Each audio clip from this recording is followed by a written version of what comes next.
Oh my God, this works great. Okay, what is the name of this panel, Caroline? What was the internet before? Okay, I have it all like spoonerized in my head.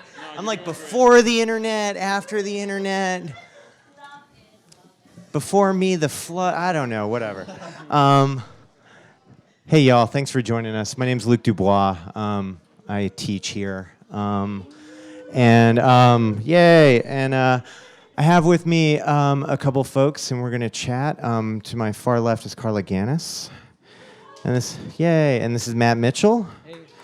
And this is the old folks panel. We're gonna talk about old stuff, and we all independently have some visual aids, and then we're just gonna chat. So I don't know, Carla, you wanna start and show it? Grab a mic. There's a mic to your right. Hello? Oh, it works. Okay, good. Yeah, it totally works. Okay, I didn't have time to run by a costume shop. I was going to wear a white beard for Methuselah, but, just pretend it's there. All right, so this first slide from the Wayback Machine. So I have 2 degrees in painting, oil painting, this process that people have been using for over 500 years. But when I was in grad school in Boston, I was 24 years old, about to finish grad school with an MFA, and I was like, oh, okay, waiting tables awaits me, right? I'd been working at libraries, and it was the Library of Congress that basically, and the internet, that brought me to New York, and the story goes from there. And so I got to database the John McEnroe New York Studio School Library. John McEnroe at the time, 1995, had an art gallery, and he decided to donate all this money to a library. I spent many days, many nights downloading records from the Library of Congress. My dad, who happened to be in computing, and I'd been rebelling against him for all of my teenage years, sent me a computer and a database. It was DOS. And I was using things like Netscape Communicator, yay, and Alta Vista. Yeah. For those of you... Yeah, and for those of you who know, I've been doing this Google results project for, about 8 years now, something like that. But before that, I actually first started this project years ago with Alta Vista. It was more limited. So all this led me to stop painting. One, I threw away all my paintings in Baldessari fashion. And then I started doing video first. I was working at video production companies, and I built some websites, and I got a job. And yay, I got to do corporate work during the day. And so I got to work on projects like Nike, and at the time I was reading Naomi Klein's No Logo, and so it was really a little difficult to be kind of negotiating 2 different domains. So this is some of the work I was doing during the day. This is one of my first websites, what's left of it. It was Flash. I did loads and loads and loads and loads and loads of Flash websites. And then somehow to negotiate the stratification that I felt like was going on in terms of the way I was making a living and what I was going to make as my art, I created Sister Gemini, and she was my alter ego, and she started out as a Flash website. These are just some screen grabs. It does actually still work on some browsers, but it used to fill a screen. Now it's this big, right? And it was 12 frames per second, so a lot has changed in terms of that. Well, Sister Gemini, a little bit about her backstory. She was a web hacker who would hack into websites via QuickTime. So I'm going to show you a video. This was before web TV, so I created these videos to emulate web TV. And Sister Gemini, I'm originally from down south. Half my family is from the Appalachian Mountains. And when I'd go to the homestead, they still had outdoor plumbing and a wood stove. And we're talking about the 90s. And so I was also reconciling time travel, basically, coming to New York City and really getting involved with technology and realizing that there are so many different kind of identities. So anyway, she'd break into websites using an electric dulcimer, which my grandfather used to make dulcimers. Okay, so here are some clips. That's Sister Gemini. There is actually audio, but... Something will happen. Here she is breaking in via QuickTimes.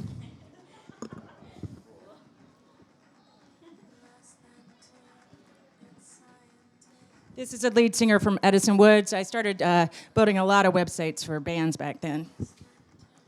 Maybe just hold the mic up against the speaker. Oh, yes. Oh, cool, that's great. And also, I was working during the day, prototyping things, so I made a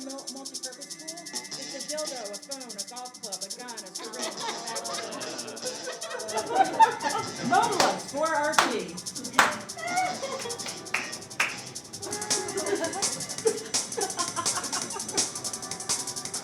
It's a long video. It's about 8 or 9 minutes long, so I'm just playing some clips. Can we just talk about the breakbeat track for a minute?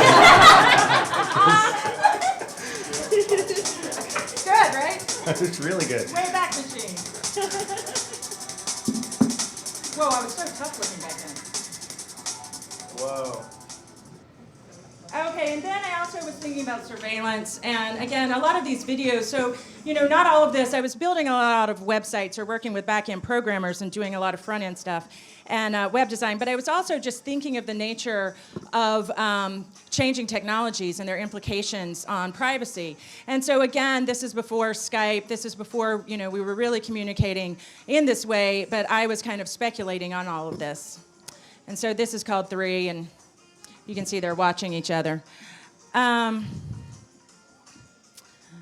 yeah, the soundtracks, I know, Luke. A lot of this stuff I was just stealing. You're killing me. This is so good. Yeah, and then this is Transmit 10. So I lived in this loft with a bunch of really cool people, Nick Zinner and Karen O and Jaleel Bunton from TV on the radio. And all these people, we were all living in a legal loft in Williamsburg back then. And a bunch of us had taken on jobs as web designers, whether we were musicians, DJs, or artists.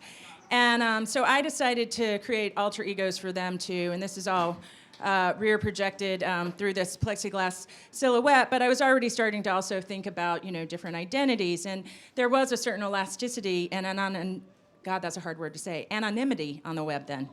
And then I'm just talking about some people who were really a big deal for me back then. So Joshua Davis, I thought he was so cool, and I actually own one of these. I bought code, and he was one of the first people, all of this was Flash and ActionScript, but who was really working with open source, so that was really cool to me.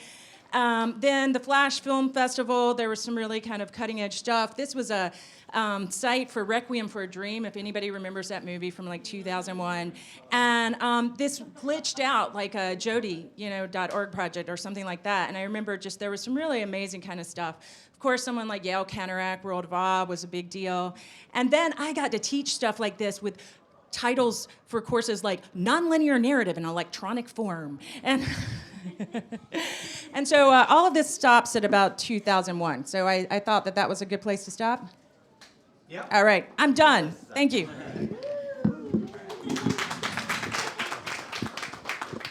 Okay. Matt, you want us to plug in? Yeah. All right. Yeah, hold on. Okay. See if that reaches. Yeah. And I'll change. Plus, we could add another extension if we need it. Yeah, I think we're good. I think we'll just do musical chairs. I think we're totally fine. This will actually reach. Okay. There. Cool. Go for it.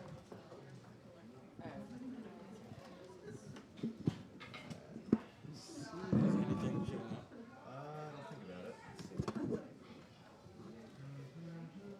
I think so. There you go. Cool. Got you. Okay, cool. Okay, great. Hi, I'm Matt. And yeah, so currently, I'm someone who works with information security and operational security and trains journalists and activists on internet stuff. But before then, like a long time ago, I was just someone learning about this weird information superhighway, this online world. So I'm just going to talk about my experience, which is even older, previous, like before web browser, kind of earlier stuff, okay? And how I got into this. So let's move forward.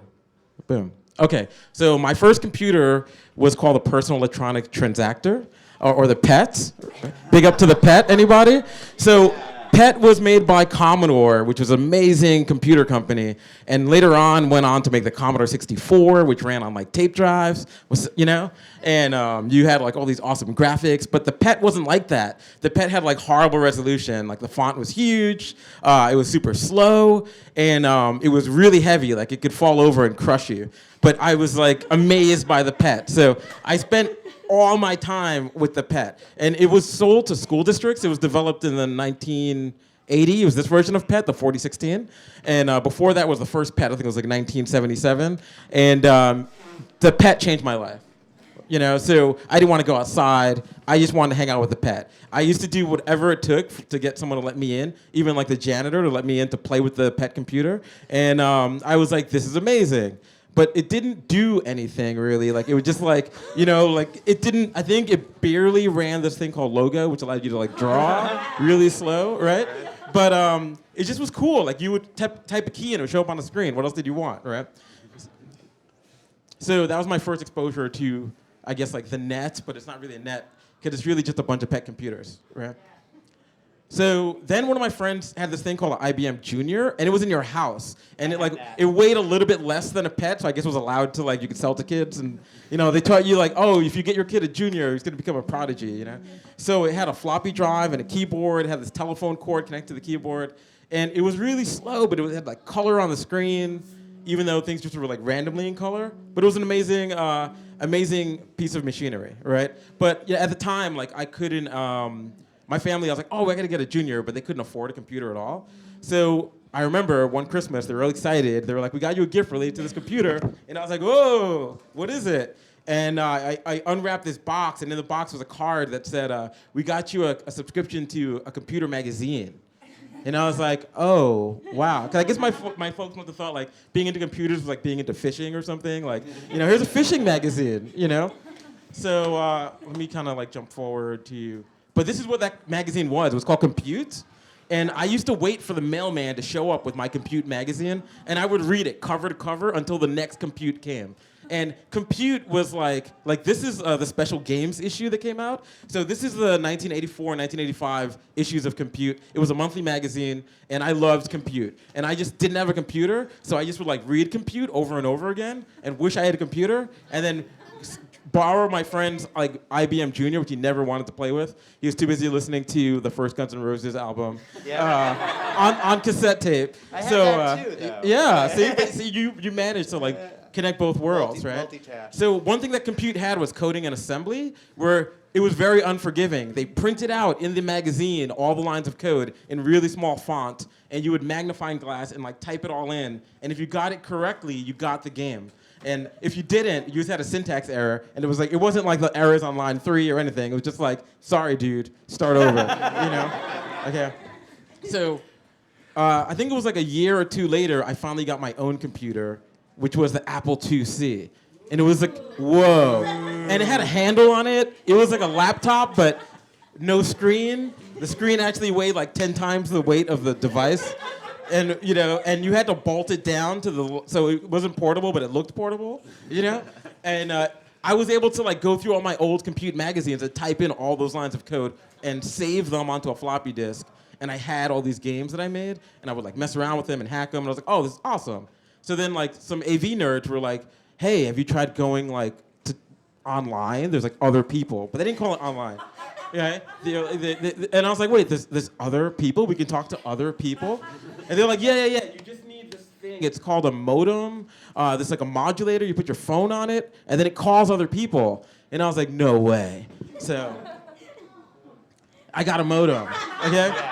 So my first modem was a 1200 baud modem, but then I got the 2400, much smaller baud modem, twice as fast, right? So I was like, what do I do with this? Where are the other people? How does this work? So this is where my parents realized that having one phone line was a really bad idea, because the modem used the same phone that people were on, and it was horribly slow, and there weren't amazing services like Prodigy. Shout out to Prodigy, CompuServe. It was just BBS systems. So you had to find the phone number, and every one of the AV nerds were like, dude, hold on, let me just move this Xerox machine and this Memograph machine, and here is on this piece of paper is this number. Call this number. And I was like, what's this area code? They're like, don't worry, just call it, So then I called it, and it unlocked the world of bulletin board services, which is amazing.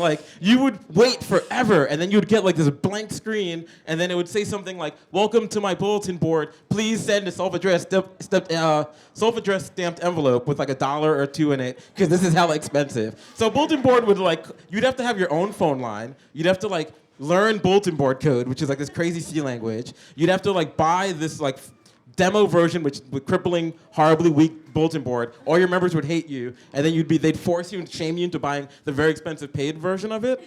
And all in all, it would probably cost you around like $500 to run a bulletin board service. And that's like an ongoing, without the phone fees of your phone constantly getting called. So, but I love the bulletin board, but my parents didn't, because they were like, why are you calling Florida? We have all these long distance charges.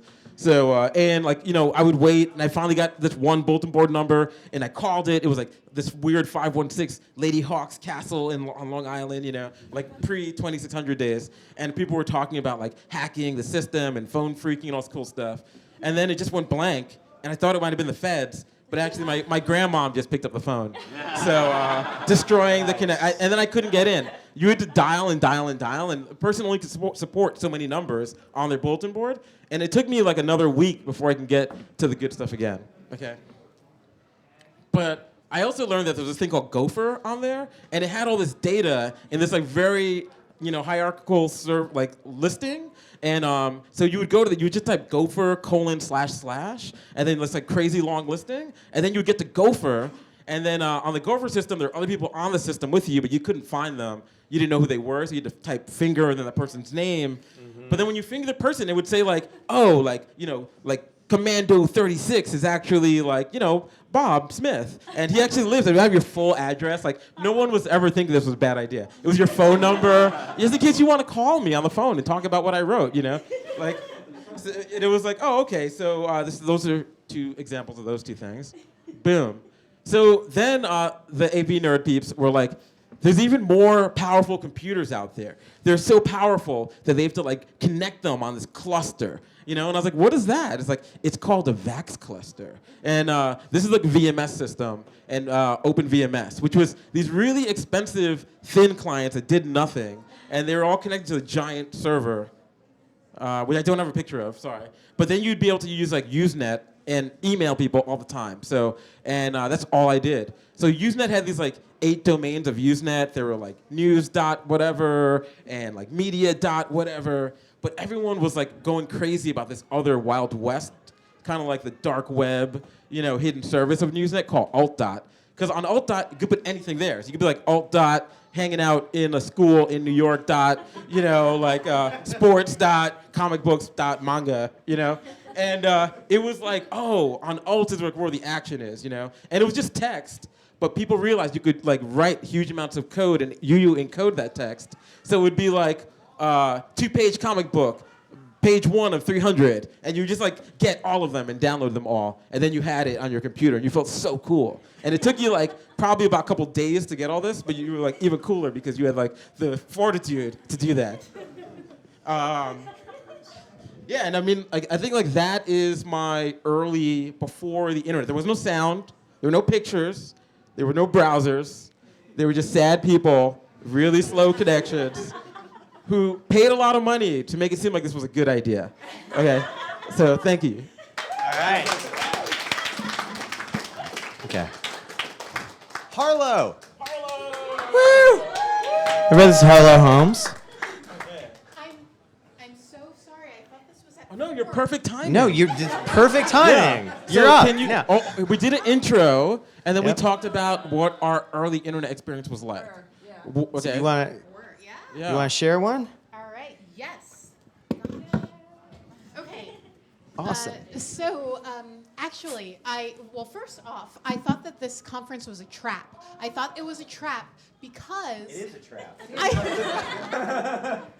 Yes, I thought, for 2 reasons. One, because Carolyn was like, maybe you should talk about Usenet or BBSs and stuff like that. And I'm like, actually, I'm not that old. I'm really not that old. And I'm like, is that some shade? Totally not.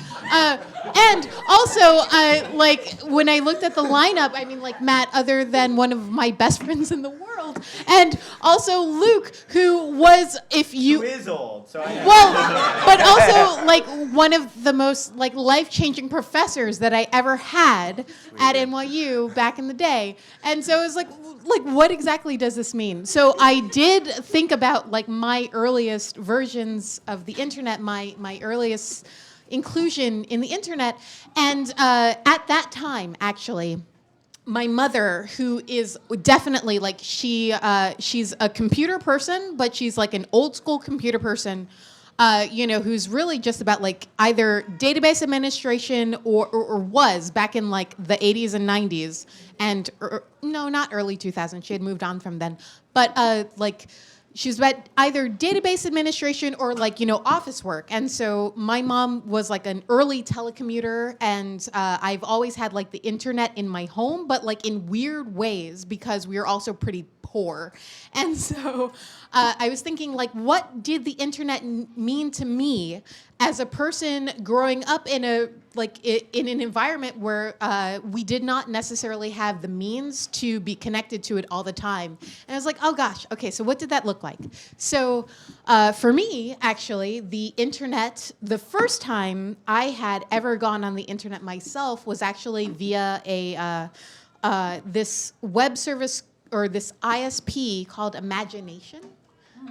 Did you guys ever do that? Imagination? No. Hi, Dorothy. Hi.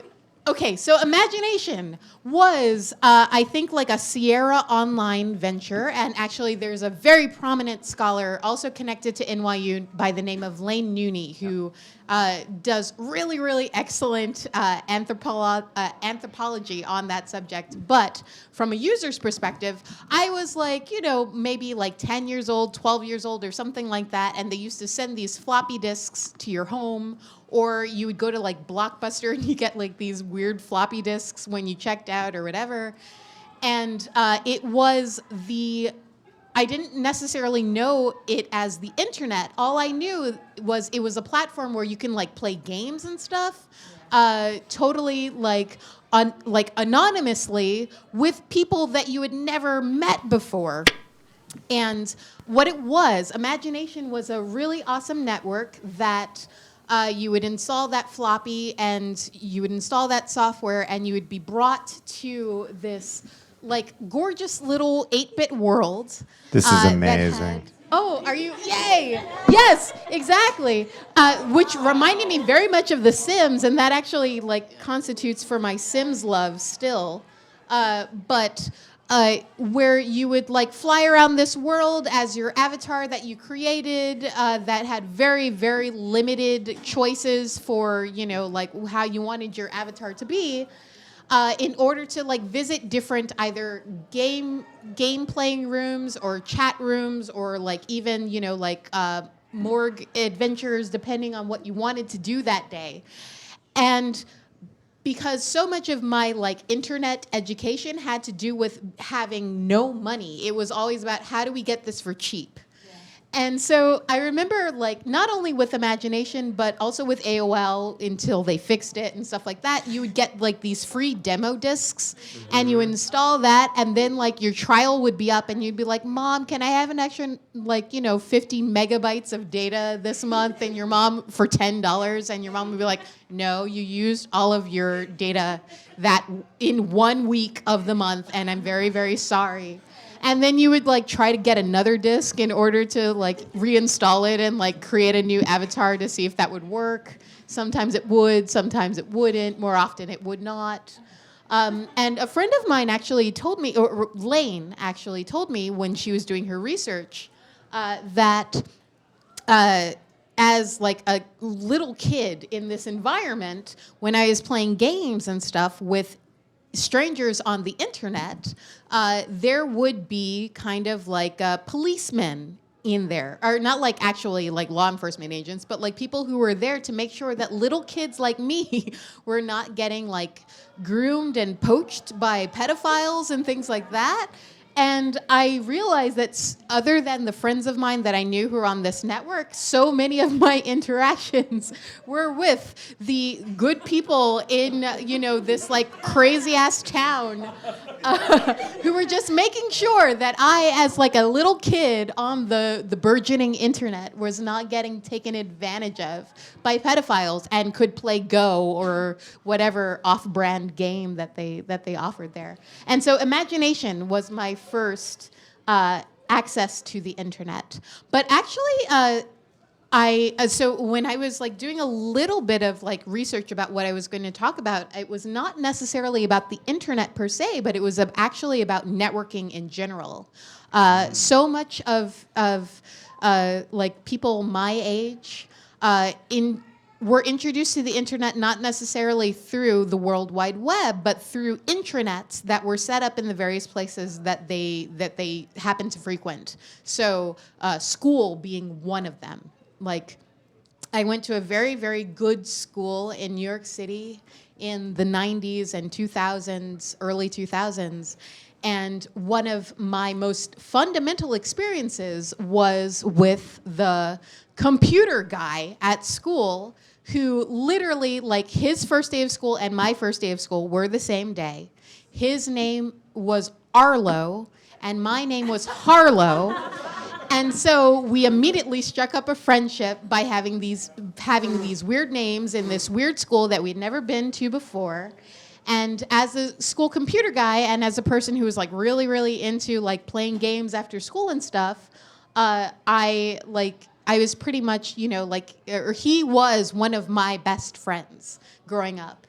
And so every day after school, hanging out in the computer lab way after, the bell would ring, so much of our internet stuff was actually about the LAN party. It was about like the forums that you would participate in after hours with your classmates on the platform that our school generously provided. It was about playing games like Warcraft 2, which almost did not allow me to graduate from high school. And like I used to just like, instead of like, I used to spend free periods literally like writing out like very diplomatic treatises to my teammates about how we were going to take over like the 8th graders who were playing downstairs. And things like that. And Bolo, that was a really good game. I don't know. So much of my internet stuff had been about the intranet. It wasn't about the internet. It was actually about the intranet and the networking that took place in situations that would like kind of surprise you, that like you couldn't see the people in the room. They were either downstairs or upstairs, wherever those 8th graders and 7th graders resided, but you were totally centered on beating the shit out of them, like via this game. And so I guess the way that it got real to me was realizing finally how networking worked. And how networking worked was revealed to me one day when, and this is like a semi-apocryphal story because I don't remember exactly the details and I do not remember the people involved, but I do remember a scandal happening in high school where a teenager sent an email to a friend of his at school saying like, I really, really hate this professor. He sucks, like maybe use some, salty language and racial slurs even to describe this professor. And that kid getting suspended. And we're like, whoa, like he emailed it to another student. That should be private. And then like, my friend, the network administrator of our entire building at the time was like, no, this is not how the internet works. I'm the network administrator. We see all your emails. We see all your posts. We see all your this, all your that. And this was like this was like 1997 when that happened. And that lesson kind of stuck with me about the power of the network administrator, but like also just the checks and balances that are available when you are on a network that is administrated by a organization, whether that's the ISP that you try to bilk out of, $20 a month because you're trying to access it for free, or whether it's the guy who's like sitting in that office that you hang out in after school, who literally knows all the gossip that's going on in your school because you're talking about it over accounts that you think are private. And so that was the most fundamental internet, other than watching Tunak on for the first time. Other than that, those were like the most fundamental experiences of the internet that I remember. I've never been on Usenet. I was on Usenet. Okay, I just want to show something, and then we're gonna talk. I have 2 show and tell items. The first is my old computer, which hopefully works. Let's see if it turns on. Hey, yep, there you go. I have a book. And this book is called The Whole Internet, User's Guide and Catalog, written by Ed Kroll, O'Reilly & Associates, 1993. And so this was the book that I had my freshman year in college about computer networking. And this is my computer from college. This is called a Next machine. And this was built by the company that Steve Jobs founded post his ousting from Apple Computer in the mid-1980s. It was designed primarily for education and government. They only made about 10,000 of them. They're kind of rare. This is, it runs, it's a 25 megahertz 68030. It has 4 megs of RAM. It has a 400 meg hard drive. But there is one really cool thing it has, and I wonder if I can remember my password. Let's try this. I'm gonna guess. Hey, that's my password, cool. The one really cool thing it had was it had a chip in it for sound. It had a digital signal processor in it, a co-processor. And so what you could do is you could code for that chip, and it would leave the computer alone, much in the way that if you do development now for graphics, right, you'll try to optimize for your GPU, right, so your computer's free to do other things. And so I thought I'd make some sound on it and show you what. Oh, one thing it had, right, this is the networking thing. So the Next had multimedia email. And when you bought your computer and opened it and turned it on, you had an email. And it was from Steve Jobs. Okay? And it was a picture of him, and you would click his lips. And it would play this. Hi, this is Steve Jobs. I want to welcome you to the next world. We think you're going to love this computer. It's got the most advanced applications of any computer shipping today, and it's the first computer designed from scratch to be an interpersonal computer, to extend personal computing into the realm of improving group productivity and collaboration, which we think is going to be the most exciting thing happening in desktop computing in the first half of the 90s. So welcome to the next world, and let us know what you think of your new computer. Pretty good, right? And the weirdest part was it also had multilingual capabilities. It was very internationalized. So if you switched it when you started into a different language, you would get a different recording of Steve Jobs' speech, not by Steve Jobs. But it was still his face and his mouth. So like if you set it to like Swedish, right, you could like click, and it would be like a woman's voice reading that speech in Swedish out of Steve Jobs', right? So I always thought that was kind of funny. My boss for a really long time at Columbia was a guy named Brad Garton, and we used to develop applications for the Next machine. And this is one of them. This is an ambient music generator called Luching. And you set a couple settings, and then you say relax. And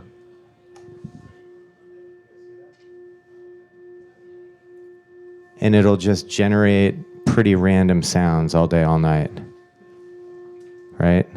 But it's generating them on this chip, not on the computer. So it doesn't slow down your computer. So you can just have this going and read your email in peace. Which I always thought was really great. Shut up. I wanted to do just like one little quick reading of this. So this much of the book is about everything around the internet, and then this bunch of the book right here is about this new technology that had just come online that year called the World Wide Web. And I'm going to read you, we're going to do a little reading from the book, all right? So let us pray, okay? All right, so, all right, here we go. So the World Wide Web, or WWW, is the newest information service to arrive on the internet. The web is based on a technology called hypertext. Most of the development has taken place at CERN, the European Particle Physics Laboratory, but it would be a mistake to see the web as a tool designed by and for physicists. While physicists may have paid for its initial development, it's one of the most flexible tools, and probably the most flexible tool for prowling around the internet. Like Gopher and Waze, the web is very much under development, perhaps even more so. So don't be surprised if it doesn't occasionally work the way you'd like. It's certainly worth playing with. To try the web, telnet to info.cern.ch. Okay, so let's try this. This might work. Telnet info.cern. I don't think this is going to work, actually. I sort of tried this earlier, and it was just like, go away. No, can't do it. Let's try it from my computer. All right, info.cern. This will automatically drop you into a public access client program, or browser in the web's terminology. This is a line-oriented browser that will work with a traditional terminal. Several other browsers are available. If you decide to install your own, you can choose between the line-oriented browser, several browsers for the X Windows system. The one called Viola is probably the most feature-rich. The next Unix workstation, the Macintosh, and PCs. So I don't know. That's kind of like what I was up against at first, was this thing. I don't know. One thing I thought we could maybe talk about first, and then we could play some more music, is you know, for me, like the net brought it from computing as an antisocial activity to a social activity. Right? Maybe everybody agree with that? Okay. And I remember like what that felt like, you know, because I had an IBM PC Junior, right? So like my whole thing was ignoring my entire family, right? With like, you know, code magazines on my lap and like writing them in line by line in BASIC, right? And so the computer for me was like a way to avoid, if all humanly possible, having to deal with anyone else. And so for me, the internet was maybe a letdown. I was like, now I have to talk to these fucking people. Yeah. But I don't know, like what was the first thing you guys saw or knew where you knew there was like a network or whatever? Was it an actual physical computer, or was it like a piece of media? Do you just remember? Well, okay. So for me, it was people had different bulletin boards, right? So you would find bulletin boards that had this like software that let you chat, but it was really just posting a message. And then it was really like email, I guess, if you think about it now. You know, so you were like, oh, I'm chatting with this person, you know, like, hey, what's it like? What's the weather? And you would wait for them to reply. It could take days, you know.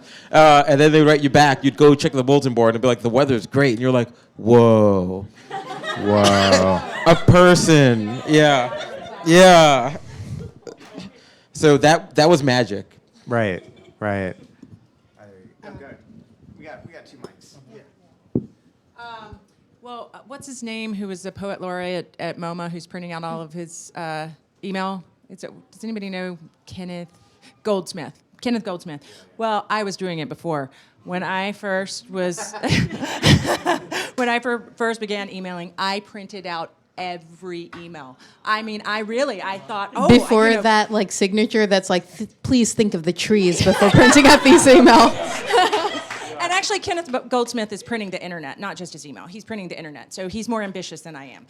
But at the time, yeah, I was coming from the world of objects, because as I mentioned, I had studied painting, and so I still felt like, and from letter writing too, you know, and so I felt like, oh, well, I have to keep an archive of this, you know, and there was so little disk space, you know, 1.5 megabytes, you know, in floppies and things like that, and I was like, I have to keep an archive. And at some point, I realized, okay, yeah, what about the trees? This isn't, viable. So, yeah. Yeah. Actually, when I think about the internet, once again, I definitely don't claim to have been around at like the birth of it or to have recognized the birth of it in order to like weigh in on it in any specific way. But actually, I remember a lot about early lessons about trolling. I had mentioned what I had said about, like, you know, that one student in my high school who wrote that email that, like, everybody read. So actually, one thing that I will come out and apologize for was, like, the very first time, or no, the second time I trolled someone on the internet was when Delicious came out. And there was an artist, a really, really awesome, who I totally respect and love, net artist who did something. And I remember tagging her work on Delicious saying, like, this sucks, like, this underscore sucks, you know, like, that's a tag, or whatever. And her seeking me out on my Yahoo account and, like, writing me an email saying, like, hey, like, you know, I saw you tagged my thing on Delicious as it sucking, and like, fuck you. And I'm like, wow, oh my gosh, like, that's a thing. That is literally a thing. Like, well, you can look at it either ways. You can say, like, well, I should have been, like, pseudonymous on my, you know, Delicious account, or, which was a lesson that I learned, or also, like, you know, you could, be kinder to people on the internet because they're real people, and people that I would like, if you go to an I-Beam event or something like that, standing literally next to that person being like, I'm sorry for that time a decade ago. They're over it now, right? I hope. Yeah. Did you ever meet? Yeah, totally. So it's okay. I think so. I don't know. I remember, like, okay, mine was War Games, the movie, right? Yeah, that was like my first, like, wait a minute. I know, because, like, that movie's really interesting, right? Because, like, superficially, that movie is like, you know, learn to program computers, date Ali Sheedy, right? Like, that's like kind of like what kind of comes out of that movie for a lot of people. Which is like amazing, right? But I was sort of like, you know, oh wow, I can like call up random phone numbers and find all the computers, and that sort of sparked some like OCD thing in my head where I was like, I need to find all the computers. Where are they? You know, like, I'm gonna catalog them all.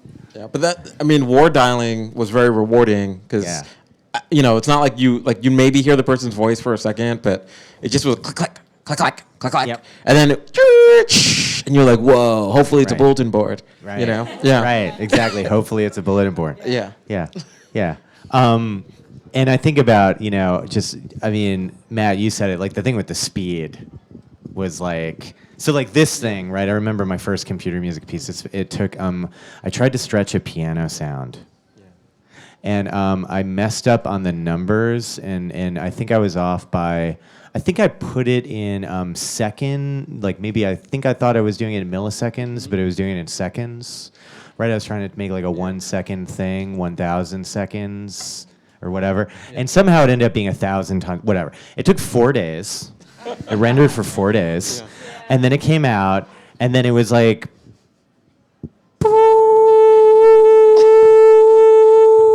for like 45 minutes, and it filled up my hard drive and crashed, right? And I was like, yes! Yeah. This is how we do it. Yeah. This is progress. But I remember that, like, with download speeds, too. Just the idea, I don't know, I'm slightly nostalgic for that whole, like, you set something in motion, and then you, like, go home for the weekend, and you come back. Oh, I'm Yeah. not nostalgic for that. You're not nostalgic for that? I'm, like, super nostalgic for that. I like things to... Yeah. Do y'all have any questions or anything you want us to riff on? Yeah. Well, I was just to say about sort of in the mid-80s when email cost money. Right. You know, you had, basically you had CompuServe or MCI mail. Yeah. MCI mail it was 50 cents for an email if it was under 1K. If it was over 1K, it was $1. That's true. So everybody like think about that because Yeah. that's really interesting. That'd be a good excuse not to email people. But there was still early spam where those like chain letters. You were actually afraid not to pay and send. right. Like, I don't want to miss out on this good luck. I know. One of my early formative experiences in the mid-90s was IRC. And IRC, any of you yeah. folks have like IRC experiences? Oh yeah, I mean, well, people still use IRC, so that's why I didn't want to bring it up. But yeah, Internet Relay Chat. Internet Relay Chat was the bomb. I mean, like, it took a lot of like computational power to have someone, IRC running. But yeah, I remember IRC like rising up the ranks until you were a sysop, and then like getting kicked out of like a channel that you really cared about. It was like devastating. I remember like a summer I was like depressed for like for months.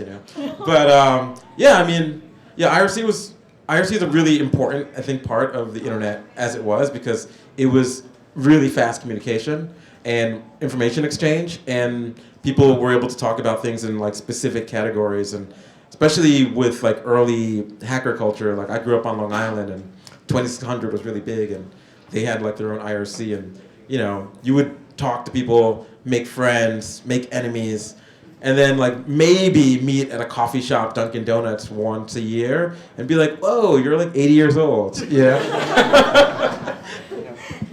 I met one of my best friends to this day on IRC. Pretty much like the only IRC channel that I ever consistently joined. But yeah, it's one of the most formative experiences of my life, is like taking that leap to meet someone from the internet in real life. And yeah. One of my best friends. Did Decades you do IRC, Carla? I did. No, you didn't. Yeah, so I'm like, I'm out of here. Okay. There's a question over there. Oh yeah. I just sort of. He's Mike. Oh. So I was gonna ask, sort of, what's the weirdest, most apocryphal, and like totally gone from the internet thing that you remember? Because, or from the web, I should be specific. I remember, like, around 96 or 97, there was a website called Wave to the Cats that was. Do you know this? Yeah, I think I kind of remember that. Yeah, and I've tried to find it. Really gone? It's completely gone. There is like one web page somewhere that mentions that this used to be a thing, but it was this site with a form, and you would submit a form, and or maybe it was just a JavaScript thing, but ostensibly what it would do is trigger a robotic hand that would wave to a room full of cats. And then it would print out on the screen, it would tell you how the cats reacted. It would be like, like mittens rolled over, Buttons doesn't care, something like that. And it's just completely gone, and it's like this, I feel like at that point, people were just doing completely random, weird shit on the internet, and I was just wondering if you guys have any particular standout memories of weird stuff like that that's just forgotten. Hey, you ever go to Lava Rand? No. Okay, this was a random number generator set up by using a camera pointed at a set of lava lamps. Whoa. Yep, truly random since 2000. But the camera's gone. I remember that. That was my favorite. Yeah. Who's your guys? Whoa. Wow. Yeah, that's pretty good. I don't know. Okay. Sorry, I can't think. You blew me away with Wave to the Cats. We'll do one more question and we'll wrap it. I'm just curious for y'all when the internet became a political place, or when it started to feel politicized, Oh, Yes. or the work you were doing, or when Yep. you were doing political work on it, or the work you were doing felt super political. I remember, I like, this was actually the most fundamental experience of my entire life, and actually, it was only in 2008, so it's not like that. It's not that far away. But I was, I was teaching web development, and also digital literacy, and just like a lot of like computer courses for a public access channel in Cambridge, Massachusetts called CCTV. They are literally the best in the nation, like ranked as the best public access station in the entire country. And I was put on assignment as one of their just filmmakers or people who would like go out and film stuff in the area. And that assignment was to cover this FCC hearing versus Comcast, because at the time it was all about net neutrality. Excuse me, 2 seconds. Word! Are you serious? Okay, so I'm so sorry about this noise. I'm going to turn it off in 2 seconds. So, 2008. FCC hearing versus Comcast, and I remember I was there, just to get the footage for what they were going to air at the end of the day, and also a group called Free Press, which is a nonprofit media watchdog NGO, also had a hand in putting this together. And so we went there, and I was there to film the hearing, and also to film a number of interviews with concerned citizens at the end, which was really great. I was establishing B-roll at that time because it was just getting started. It was kind of boring. And I remember noticing that there was a lot of people with interesting haircuts, and all of these people with interesting haircuts also had a highlighter in their coat pockets, or visibly on them, clipped to them. It was a bright yellow highlighter. And it turns out that actually designated that they were paid shills to fill up spaces in that auditorium so people who concerned citizens could not actually enter they were taking up space for people who were actually there to witness the hearings and to ask questions. And that was when shit got real for me in terms of the internet. Just realizing that that was, even though the internet has been a huge part of everyone's lives at that point, ubiquitous at that point, but that was literally when I saw the physical manifestation of the internet. That was a physical DDoS, and that was to realize that this was a tactic that gets employed not just in the internet realm, not just in terms of TCP/IP, but actually in terms of physical bodies of people in the world. That was incredibly game changing for me, and I haven't left this sphere since I saw that. What do you guys remember?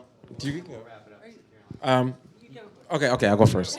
Sorry. Okay, yeah, I'm going for it. I'm going to go for it. Okay, so my parents are Caribbean islanders, and my dad's from this little island called Grenada. And in 83, the United States got into a really small conflict, invasion with Grenada. And I was like, oh, this is totally crazy. So I went to the library. That's where people did. You go to the library, and there are people drinking bad coffee, talking about it. And then I was like, oh, I'll go to the internet. And that's when I found net.politics, which has all these posts on everything. It's mostly tinfoil hat and academics, tinfoil hat versus academics and former military. And it was crazy, all the stuff that was going on on the internet talking about this. And I was like, oh, this actually matters to me and my family. So reading that got me sucked in, and then staying there got me totally paranoid and crazy. But it ends up half of that stuff is actually right. So you'll read about if you go to groups.google.com, which is an archive of all Usenet stuff, you could type NSA and look for something from 1982 or 83 or 84, and it all came true. It all came true. It's pretty wild. So yeah. Well, I'll just say a game changer for me was actually 9/11. So, and as I'd already mentioned, I was gainfully employed doing web design during the day and doing all this corporate work that I wasn't incredibly happy with, but I could pay my rent. And 9/11 happened, and we were all kind of just in shock. And I was living with a group of people, and another friend of mine was working at this agency, and I started this site, and a lot of us started posting on it, and just sharing our thoughts and feelings, and he and I both got laid off from the big corporate, so it was just a big game changer because I started to see the net getting more conservative, and it was really, and then I was finding other sources to read about what was going on because we were all just mystified. So. All right. I think we have to wrap up and get to the next part of the program. I want to thank you guys, though. Thank you. Carla, Holmes. Thanks Matt for bringing in Mitchell, your Carla computer. Gannis. Thanks, everybody.